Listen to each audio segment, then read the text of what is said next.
Hey everyone, so welcome back to this, what number is it? This is the 13th video in this Managing Stress Q&A series. So I'm doing, if I look exactly the same, I'm doing a few back-to-back at the moment. I'm having some problems with my camera overheating and stopping recording. So I'm doing like one question per video to try and make sure it records. So this is a question from Lindy. And she says, my biggest issue is with sleep disturbance. What issues and worries I have usually keep me awake at night. I have no trouble dropping off to sleep, but I find that I wake within a few hours refreshed and ready to spend a couple of hours angsting over things that can be quite minor. How do I put these thoughts aside and get back to sleep?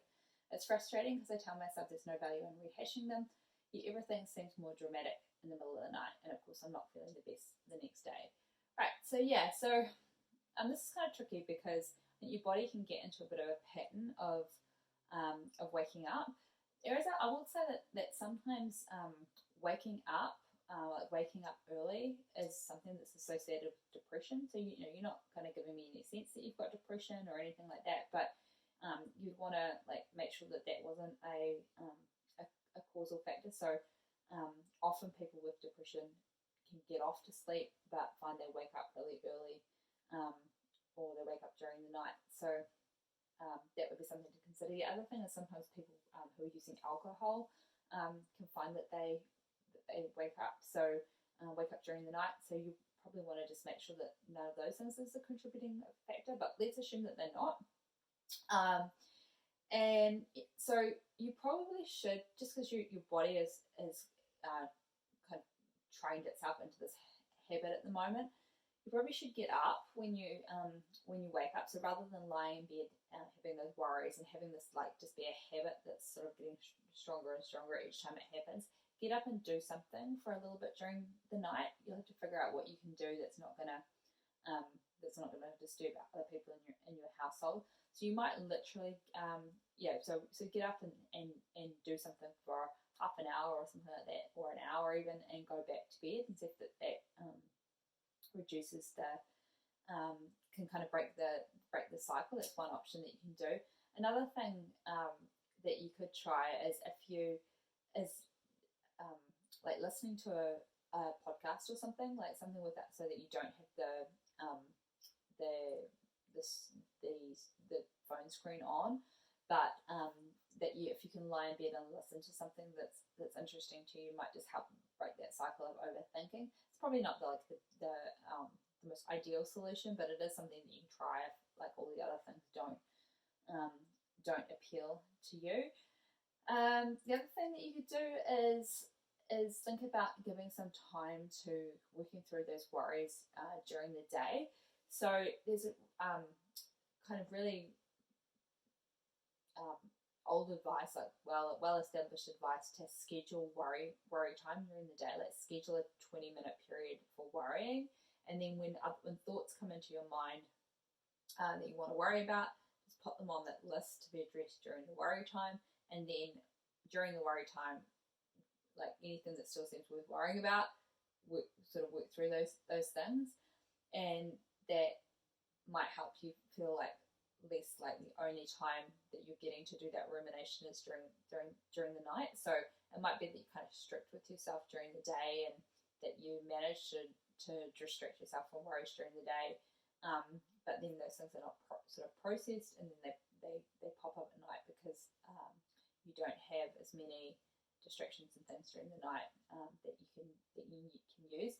If you don't want to do worry, another way to do the sort of scheduled worry or scheduled ruminating or whatever it is that I have been using a little bit is to make I go for a run, and then sometimes after the run I will walk around where I'm walking or where I've been running, and I will actually make a video, like a selfie video of myself just talking through all of the thoughts that I'm overthinking.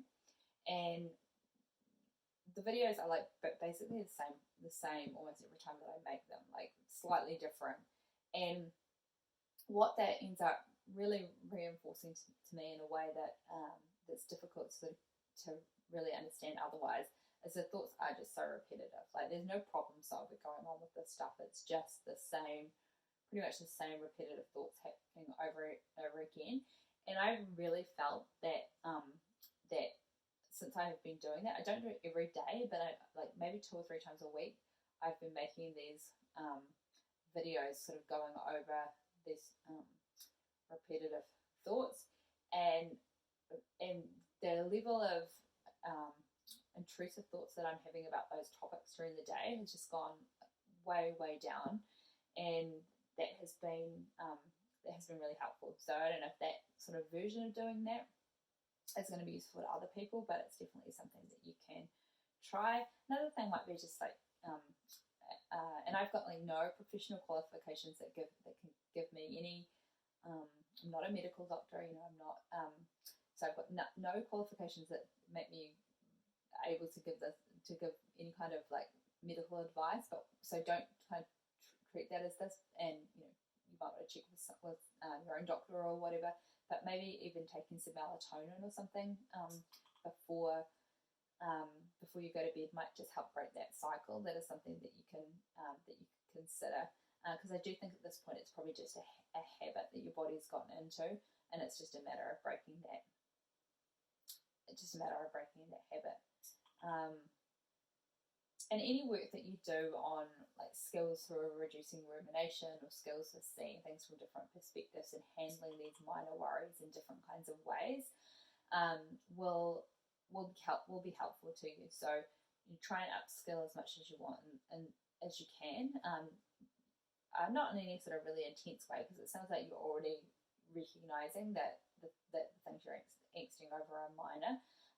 But any skills that you have for working through things more thoroughly, emotionally during the day will help you have less of that need to ruminate. But hopefully you don't need to do everything I've said, but hopefully there's like one tip in there that appeals to you and is something that you can start with. But I'm pretty confident that unless there's something else going on like depression or alcohol use or something like that, I'm pretty confident that this is just a habit that you've gotten into. Make sure that there's nothing else that could be contributing to it, like that you have a giant glass of water before you go to bed and you're actually waking up to go to the bathroom, or like coffee or tea or whatever that's making you need to go to the bathroom. Make sure that you're not getting excessively cold or hot during the night or anything like that. So just rule out all of those other things. But otherwise, it will just be a matter of breaking the habit that your body's gone into. All right, cool. So thank you for that question, and I'll see everyone in the next video. Have a good day, people.